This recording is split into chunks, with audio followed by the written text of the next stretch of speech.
dans les chaumières, sur les réseaux sociaux, de votre point de vue, qui porte la responsabilité de ces contre-performances? Je comprends cette colère, hein.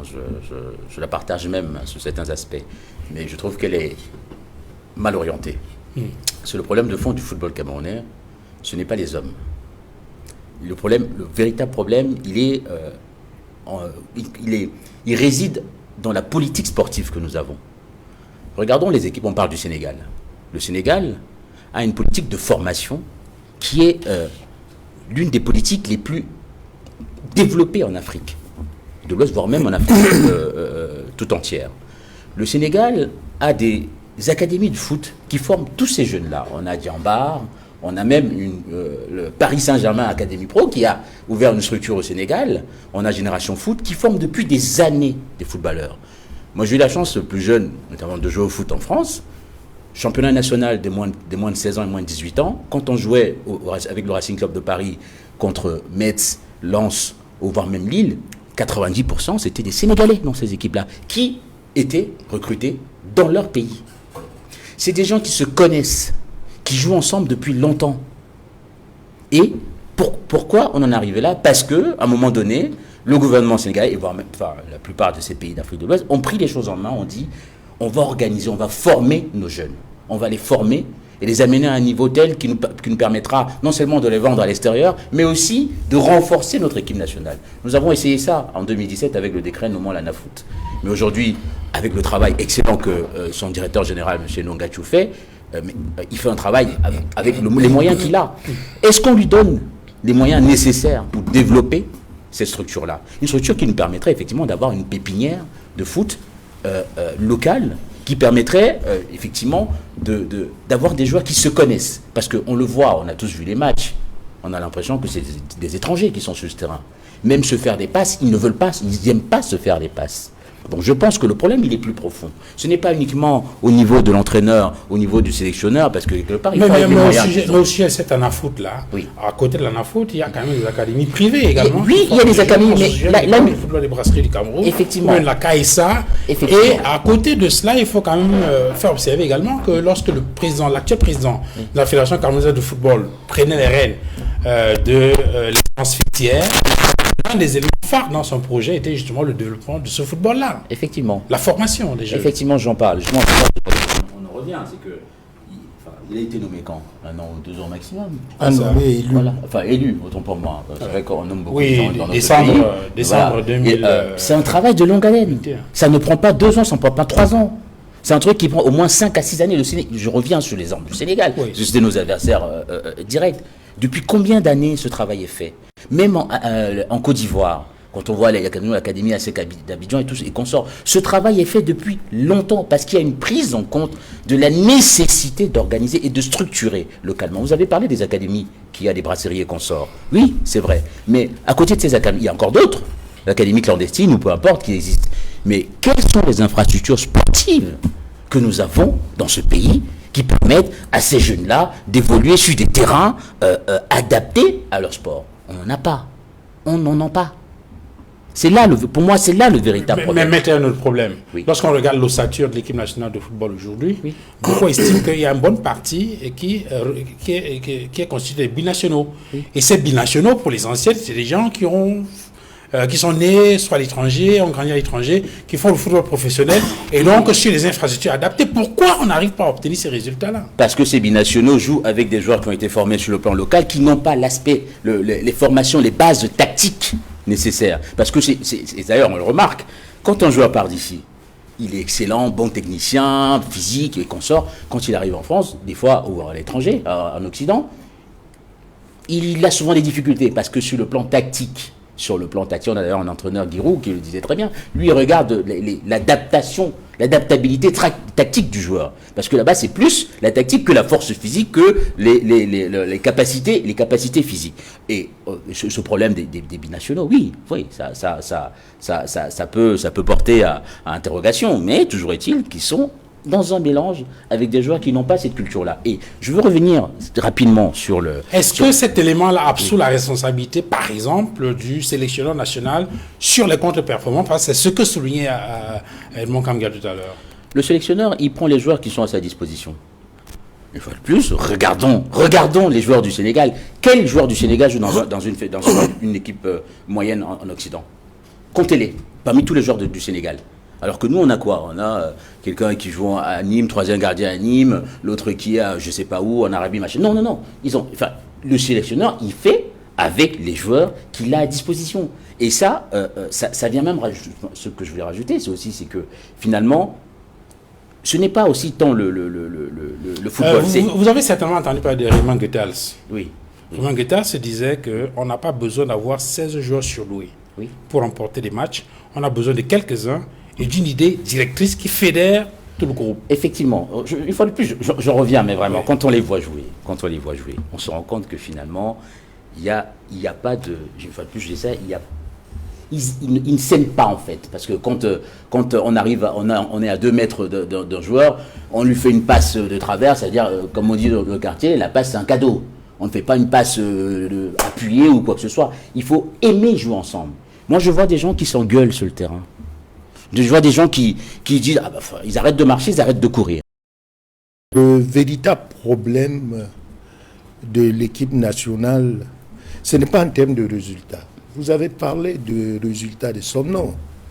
Un entraîneur, c'est par rapport aux objectifs à atteindre. Et ces objectifs sont prescrits par qui? La fédération, avec la politique sportive, c'est là où je retrouve maître. Sans enlever quelque chose à ce que Edmond a dit. Parce que Edmond est entré tout de suite dans le vif du sujet. Le vif du sujet. Mais il faut se dire que le football aujourd'hui est comme une entreprise. Donc il y a des objectifs à atteindre.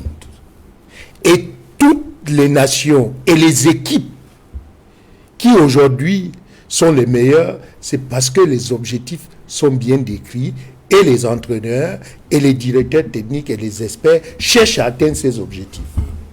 Barcelone, le Real de Madrid, Paris Saint-Germain, qui son objectif premier aujourd'hui est de gagner, n'est-ce pas, une Champions League. Et c'est pour ça qu'autour, donc, du président de Paris Saint-Germain, on peut vous amener les meilleurs joueurs du monde l'année dernière, même s'ils n'ont pas atteint. Et c'est pour ça que la bagarre de garder Mbappé devient un élément phare pour le Paris Saint-Germain, parce que l'objectif doit être atteint. Alors, nous revenons donc dans notre cher triangle national. On se rend compte que ça soit le ministère du Sport, il n'y a pas des objectifs de l'équipe nationale. Que ça soit la gestion même du football à travers la fédération, leur objectif, rappelez-vous quand nous allions au Qatar, le président de la fédération vous a dit qu'il ramène la Coupe du Monde. Voilà, c'était son objectif. Vous ne pouvez pas gagner une Coupe du Monde lorsque vous n'avez pas une base, une assise. Vraiment, vous voyez, c'était... Alors je me suis dit qu'on était peut-être qu'à un cycle. Et ce cycle continue.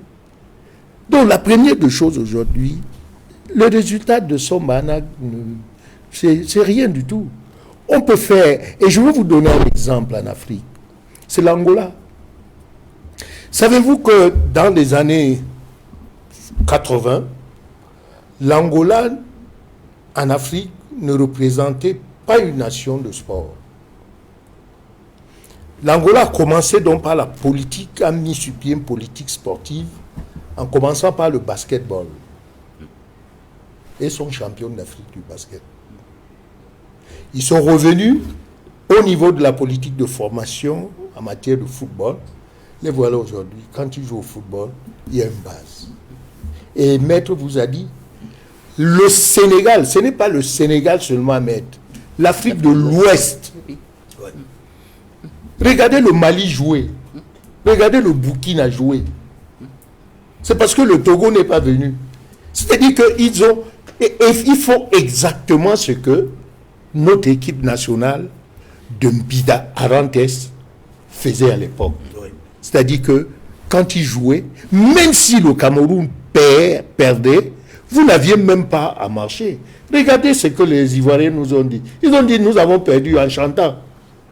Parce qu'ils ont joué. Ils ont perdu 1-0 contre le Nigeria, mais le football se jouait au stade. Donc, la politique sportive, les objectifs à atteindre. Le patriotisme, c'est à l'intérieur des objectifs que vous trouvez le patriotisme. Ce patriotisme, c'est quoi donc? C'est que si vous avez opté pour la formation, les résultats ne vont pas vous déranger. Mais vous allez apprendre aujourd'hui à ceux qui viennent de l'extérieur le fameux aime-les qu'on crie tous les jours. Les gars, quand vous voyez le troisième but du Sénégal, vous comprenez, vous avez parlé peut-être de manque de Ngade. Non, c'est que vous vous rendez compte que les joueurs camerounais ne savent même pas qui joue pour le Cameroun. Le troisième but. Pardon? Quand ils jouent, le troisième but qui est passé, vous vous rendez compte que les joueurs camerounais ne jouent pas pour défendre les couleurs du Cameroun. Ils jouent parce qu'ils préparent leur contrat futur, ils veulent qu'on les voie. Ce n'est pas pour le Cameroun. Regardez le troisième but. C'est-à-dire que le Sénégal est en train de se balader à l'intérieur des 16 mètres 50, 16 mètres, jusqu'à ce que le gars trouve moyen de centrer une balle à quelqu'un qui est au point de pénalty seul. Même quand on faisait la défense, ce qu'on appelait à l'époque l'arrière central ne pouvait pas laisser Mané seul au point de pénalty. Ouais. Donc vous comprenez donc qu'il y a un problème. Ce n'est donc pas le problème d'entraîneur. Ce n'est pas le problème du président de la FECAFOOT. Il faut mettre les trois, le ministère, la fédération et maintenant ceux qui sont les animateurs sur le terrain, le coach et son staff, de comprendre qu'il faut définir un objectif de sport à l'équipe nationale. Si nous optons pour la formation, oublions les résultats. Et voilà donc là. Mais par contre, aujourd'hui, ce qu'on voit, c'est que le président de la fédération est venu avec ses égos pour dire que le Cameroun est la meilleure nation du football. Parce que, moindre chose, on a battu le Brésil. Le Brésil B est une référence footballistique. Voilà la question. Pierre-Emmanuel Bignam, il y a quelques années, jadis, le Cameroun était une nation respectée, une nation que craignaient tous les autres pays qui devaient affronter les lions indomptables du Cameroun. Du monde. Hein? Aujourd'hui, le Cameroun est pratiquement la risée du monde entier, au point où vous avez écouté la réaction de El Hadji Diouf. Il dit exactement ceci: le Cameroun se prend pour le continent, mais c'est plutôt l'hôtel continental. Bon.